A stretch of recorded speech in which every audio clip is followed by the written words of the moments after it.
governor साहब से मिलने गवर्नर साहब से দেখা করার জন্য এসেছি তো অ্যাকচুয়ালি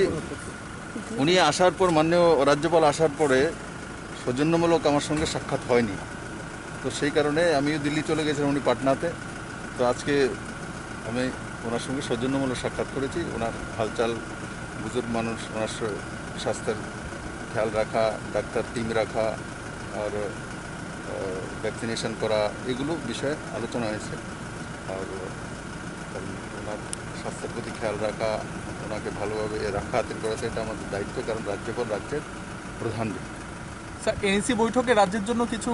দাবি সুখবর এনএসি বৈঠকে তো মাননীয় গৃহমন্ত্রী আসবে তো গৃহমন্ত্রী আসবে তো স্বাভাবিকভাবে আমি আলাদাভাবে বসবো ত্রিপুরার যে আমাদের একটা স্পেশাল প্যাকেজ চেয়েছিলাম এডিসির জন্য তো সেটার বিষয়ে মাননীয় গৃহমন্ত্রী যে পজিটিভ আছে আমার সঙ্গে আলোচনা হয়েছে আমি পাঠিয়েছি সেটার একটা বড় অংশের টাকা একটা অ্যামাউন্ট আমরা চেয়েছি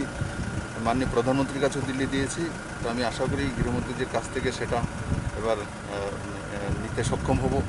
আর মাননীয় গৃহমন্ত্রীজি ত্রিপুরার প্রতি সবসময় পজিটিভ থাকেন তো যেই বিষয়গুলো ওখানে উঠানোর সেগুলো আমি উঠাবো বিশেষ করে যে বিষয় হচ্ছে security border security internal security এগুলোর উপরতে ফোকাস থাকবে ড্রাগসের উপরে কারণ সমস্ত মুখ্যমন্ত্রীরা আসবে তো ড্রাগসের নর্থ ইস্ট থেকে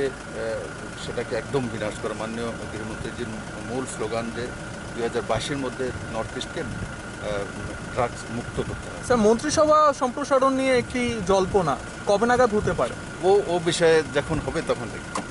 থ্যাংক ইউ